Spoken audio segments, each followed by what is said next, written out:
A day in my life ng isang turista sa Maynila. Wow! Nasa kagubatan nga pala kami.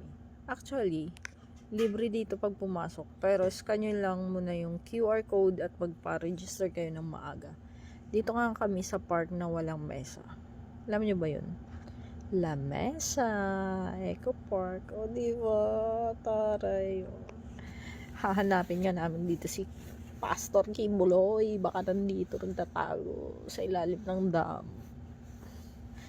Masaya nga tong bebe ko at nakagala na naman siya. For the go yarn.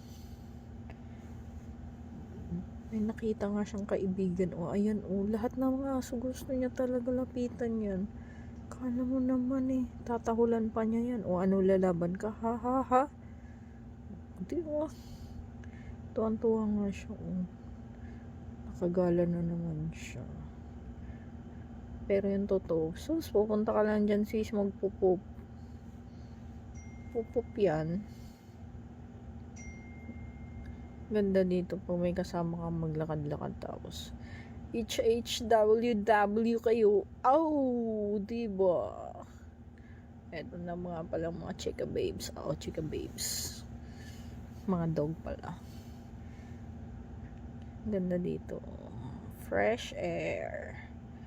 May bulak-bulak pala yun. Napagod na nga yung aso na isa. Ito na nga siya. Napagod na siya pa.